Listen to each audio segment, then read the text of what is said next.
Un artiste de génie. Une carrière fulgurante. Un destin brisé. 27 ans. Encore une fois, pourquoi tant de légendes de la musique disparaissent-elles à cet âge précis? Coïncidence? Malédiction? Ou y a-t-il quelque chose de plus sombre derrière tout ça? Aujourd'hui, on plonge dans l'un des plus grands mystères du rock, le 27 Club.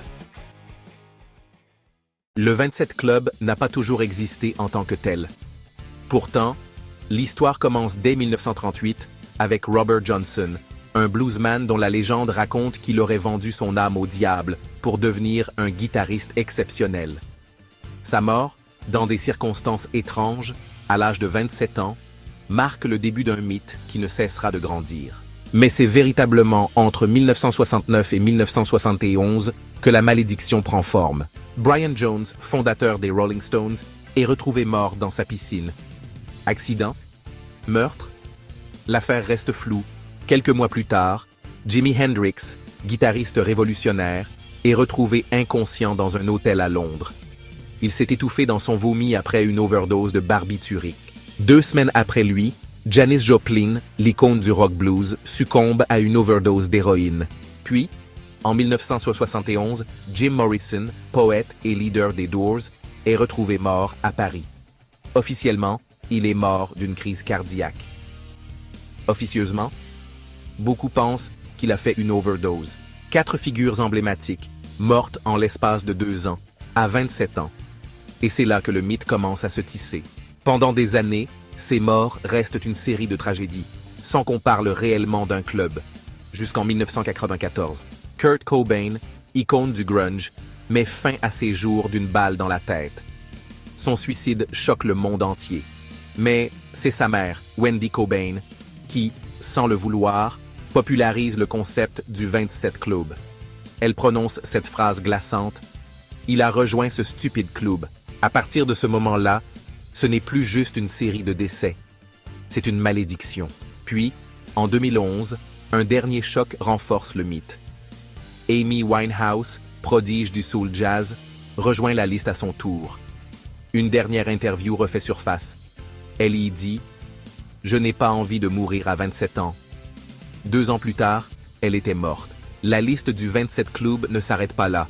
On y retrouve Jean-Michel Basquiat, artiste de génie mort d'une overdose en 1988, Kristen Pfaff, bassiste de Hole, Anton Yelchin, acteur de talent, mais aujourd'hui, une question plane. Y aura-t-il un autre membre? Et si, en ce moment même, un jeune artiste était sur le point de rejoindre ce club funeste? Pourquoi 27 ans précisément? Il existe plusieurs explications. Certains parlent du pic créatif. Cet âge serait une charnière où les artistes, au sommet de leur talent, sont aussi en pleine crise existentielle.